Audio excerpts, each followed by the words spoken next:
Hello, അസ്സലാമലൈക്കും. അപ്പോൾ നമ്മൾ ഇന്ന് ഇവിടെ ഉണ്ടാക്കാൻ പോകേണ്ടത് പഴംപൊരിയാണ്.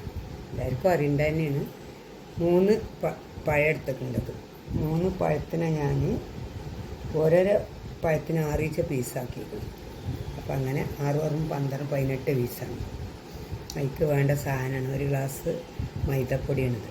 അത് ഇതിലേക്കിടുക. ഇപ്പോൾ 1 സ്പൂണ് അരിപ്പൊടി, 1 സ്പൂണ് കടലപ്പൊടി, 1/2 സ്പൂണ് പഞ്ചസാര, 1 നുള്ള് ഉപ്പ്, 1 പിച്ച് അപ്പസോഡി.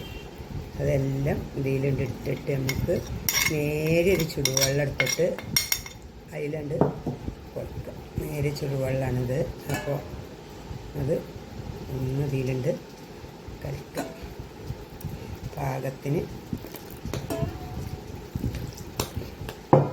1 ഗ്ലാസ് വെള്ളം ഇന്നത്. അപ്പോൾ അത്ര തന്നെ വെള്ളം വേണ്ട. ഈ പരുവത്തിൽ ഇങ്ങനെ ഉണ്ട് ആക്കിയെടുത്തിട്ട് ലേശം കൂടി വെള്ളം വേണം. അപ്പോൾ അങ്ങനെ നമ്മൾ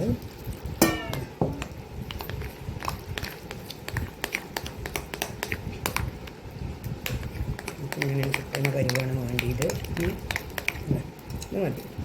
ഇതിങ്ങനെ ഒരു 5 മിനിറ്റോ 10 മിനിറ്റോ വെച്ചിട്ട് പിന്നെ നമുക്ക് ഓയിൽ ഒഴിച്ച് പൊരിച്ചെടുക്കണം. നമുക്ക് ഏത് ഓയിലായാലും മതി, വെളിച്ചെണ്ണ ആയാലും.